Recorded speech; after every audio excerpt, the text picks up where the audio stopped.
South Korea's fertility rate hit an all-time low. South Korea's childbirth rate has hit a new record low. South Korea has beaten its own record in having the world's lowest birth rate. There's something happening in South Korea right now. But first, let's put it in perspective. I live in Australia, and Australia is a country that has a population of around 26 million.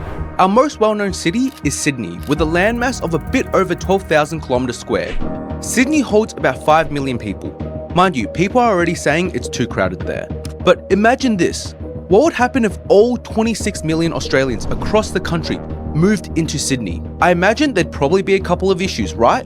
Well, that's the reality for Seoul, South Korea, where 26 million Koreans, over half the population, have migrated to live within a 12,600 kilometers squared metropolitan area. Across the internet, I've seen many people make claims that the reasons behind the birth rate decline in South Korea are due to factors such as no work-life balance, gender wars, and the cost of living and childcare. Whilst those are indeed not wrong and important influences, which I will address, it's not the root cause. To find that, we need to actually look at urbanization, which is what it actually all leads back to, and is exactly what I want to talk about today. Firstly though, just to preface, I know the fertility crisis is a problem for pretty much all developed nations. However, it's particularly bad in South Korea, being literally at the bottom of the world when it comes to birth rate. So why is that? And what exactly does urbanization have to do with it? Urbanization is when people move from rural areas to cities in large numbers. It's about the growth of cities, development of infrastructure, and how populations concentrate in urban centers. As many people live in densely populated areas, this of course has a major influence on economies, cultures, and environments, and well, is something South Korea has fully adopted and embraced. A quick TLDR about how we got here though. Before the war in the 50s, South Korea was totally different from today. A poor country with a fast-growing population. Most people lived in the countryside, spread out pretty evenly across the land. Seoul wasn't that much bigger than the other major cities. But things started to change after the war. South Korea launched economic policies to support its largest corporations, sparking the famous Korean economic miracle. However, this growth was super focused on Seoul, and as a result, it's also where all the big companies and factories set up shop. Technically, the whole country's economy was growing, but in reality, most of the action was only happening in Seoul. People from rural areas and other cities began flocking there. Eventually, the government noticed a problem. While Seoul got richer, the rest of the country was falling behind. They tried to slow down the migration trend, but by the 1970s, it was too late. The government attempted to balance things out by encouraging companies to move out of Seoul, but the damage was done. The trend had evolved beyond just economics. To keep the economic miracle going, however, the government pushed everyone to get higher education. But since all the jobs were in Seoul, anyone wanting to go to university aimed for ones in the capital. This just ultimately fueled the migration even more. There is a very actually interesting research on the future income gaps of the prestigious universities in Korea, in Seoul, and other local universities. The gap is so huge, over like $1,000 per month for the rest of their life. So that's why young people in their early 20s are pursuing universities located in Seoul area. In South Korea, the nation boasts nearly 200 universities, with the most prestigious ones clustered in the capital of Seoul. These top institutions are famously known as the Sky Universities, an acronym representing Seoul National University, Korea University, and Yonsei University. These three schools admit only the top 1% of students who take the highly competitive college entrance exams each year, and earning a degree from one of these Seoul-based universities is widely regarded as the golden ticket to success in South Korean society. In 2023, a record-breaking 92,000 people moved to Seoul, solely to pursue academic opportunities. This is because almost 70% of all Korean citizens go on to pursue tertiary education, making it the highest in the world. And thus, for many South Koreans, Seoul represents the ultimate dream destination. This intensive draw has led to massive population concentration in the Seoul metropolitan area, which includes Seoul, Incheon, and the Gyeonggi province. Thus, despite only being 13% of the country's total land area, this region is home to over half of South Korea's entire population. The apartment rent for like a standard 3-bedroom and 2-bathroom is about $1,000 per month on average in Seoul area. But if you want to buy a house in Seoul, it is more than $1 million with the same size the house. And so due to mass migration into Seoul, the housing market there is among the most expensive globally. Data from 2022 reveals the median home price in Seoul is roughly 15 times the annual median salary. This places Seoul as the second most expensive city in the developed world, trailing only Hong Kong. And whether or not that counts as a city is for another time. Don't shoot the messenger, I'm just relaying statistics. Such high property values drive up mortgage costs, contributing to South Korea's status as one of the nations with the highest household debt levels globally. Not gonna lie though, it kinda sucks that the only country higher than that is Australia. Anyway, the ripple effects are significant. These financial pressures discourage many South Koreans from even starting families. Ironically, this occurs despite the country's shrinking population, which, based on the law of supply and demand, should suggest cheaper prices due to lower housing demand. However, two key factors sustain the high costs. Firstly, housing in the Seoul metropolitan area has evolved into a speculative asset. Post-2008 financial crisis, low interest rates made mortgages more affordable, incentivizing investment into properties. Secondly, political dynamics play a role. Older homeowners, who dominate the electorate as they just tend to vote more than the younger generation, benefit from high property values, creating an electoral incentive for politicians and policymakers to avoid measures that could decrease prices. As a result, millennials and Gen Z face systemic challenges in accessing affordable housing, managing debt, and balancing family planning. Seoul's extreme urbanization reflects South Korea's status as one of the world's most urbanized nations. Over half of South Korean households reside in high-rise buildings, whilst more than 60% live in various forms of multi-family housing apartments. This intense urban concentration correlates with declining birth rates, particularly in high-density living environments. Yes, I know correlation doesn't equal causation, but just hear me out for a sec. 2021 US data shows families in single-family homes maintain a fertility rate of nearly 2.0 children per woman. This figure drops to 1.8 in buildings with 3 to 4 apartments and continues declining as apartment counts increase. In high-rise complexes with 50 plus units, fertility rates plummet to just 1.33 children per woman. This housing density effect helps explain why Seoul's fertility rate remains stubbornly below South Korea's already alarming national average of 0.7 children per woman. And well, if this keeps up, by 2085, it's estimated that the population of South Korea will be shaved in half. Something else that will also be shaved though is your body hair if you use the Lawnmower 5.0 Ultra from today's sponsor, Manscaped. Now, though the decline in South Korea's birth rate is out of control, this trimmer is all about control. It comes with 2 next-gen skin-safe blade heads, 1 trimmer blade and 1 foil blade. Swapping between blades is quick and easy, so you can switch up your grooming style depending on what you're looking for.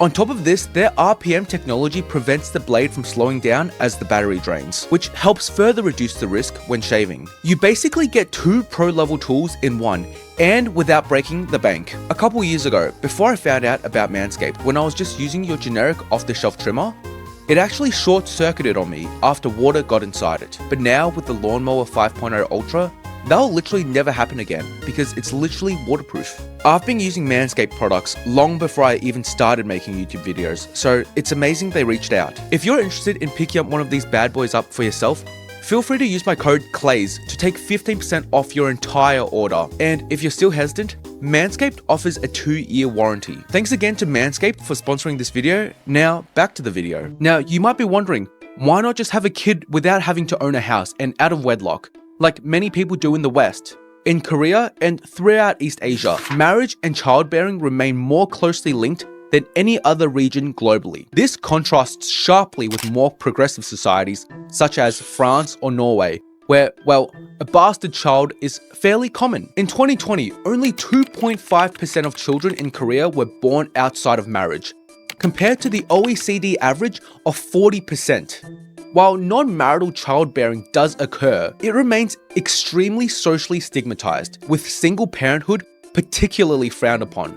Thus, and I can't stress this enough, in Korea, having children virtually necessitates marriage. This cultural context, however, crosses over with urbanization patterns and housing economics, as the legacy of Confucianism remains a fundamental part of South Korean society. Traditional gender roles in Korea and East Asia have long dictated that men provide housing for marriage, whilst women are responsible for furnishing households with appliances and furniture. However, in today's housing market, the cost has made this more or less impossible for most. Consider these economic realities. The average apartment in Seoul costs approximately $1 million USD, with premium neighborhoods being in the multi-million dollars. The average mean annual salary in Korea is approximately 46 million won, which is about 34,000 USD. At this salary level, even if you didn't spend a single dime and saved 100% of your income, you would still need to work for over 20 years to purchase a home in Seoul, even higher than the initial 15-year figure we got when we looked at it through the median.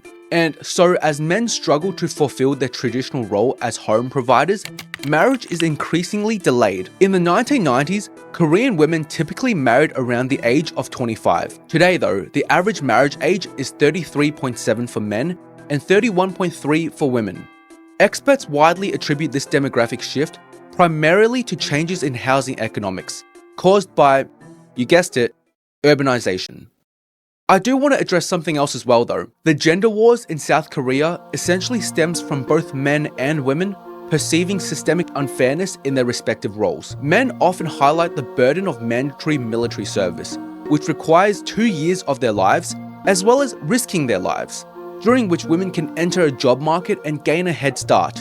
Despite this, when it comes to marriage, Korean men are still expected to provide the house, which again is super tough with housing prices in Seoul being through the roof. Women, on the other hand, face significant workplace challenges, including the OECD's widest gender pay gap and having the worst work environment for females. And so essentially, these factors contribute to a situation where both genders feel as though they're getting a shit deal from society. By now, many of you have probably heard of the 4B movement, where some women are refusing to date, marry, or have kids with men as a form of protest.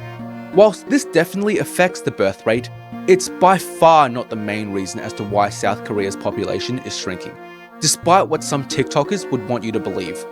This fertility rate has been dropping for decades, way before movements like the 4B or even the Me Too movement in 2017, as it first fell actually below the replacement levels back in 1983 and has kept dropping to a worrying 0.72 today. 저는 결혼을 완전 하고 싶다 주의거든요. 애들도 너무 좋아하고 그리고 꼭 나중에 가정을 이루고 싶고. 그러면 이제 몇 명까지 생각 중이신가요? 낳으면 2명, 2-3명 정도? 근데 능력이 되는 한에서. Western media loves to focus on these gender conflict stories. Why? Because they're sensational and get clicks, but they only show a part of the picture. A Korean YouTuber known as Anna Lee actually made a video on this called The Truth of the 4B Movement, explaining it in a lot more depth and essentially debunking it. I'll link it in the description, but TLDR, most people in Korea still want and wish to date, fall in love, get married, and have kids. I mean, it's a part of the reason why romance K-dramas continue to dominate ratings. But that story just isn't as loud or as attention-grabbing as the radical groups. Gender wars are definitely a part of the reason why birth rates are falling. However, there's just a lot more to it. Anyhow, a decrease in birth rate isn't the only issue caused by urbanization. There is actually an arguably greater impending issue in South Korea that is already starting to take shape due to this. Something more worrisome than just having an aging population. Almost 80 the local government also issue about the extinction issue because they are less than maybe 30,000 or 20,000 population right now. They have a big land, but they rest. So which means some part of the Korea there are not enough people just making one the local government. Also, we cannot use more effectively. Remember when I mentioned that half of the population of South Korea is centralized in 1/8 of the nation? Well, the rest of the 7/8 of Korea is sadly becoming abandoned. As more businesses and people move to Seoul, life in the country is becoming increasingly difficult. Jobs disappearing and the most ambitious people leaving. South Korea's low birth rate has been well documented. However, one knock-on effect has been the closure of schools as student cohorts continue to shrink.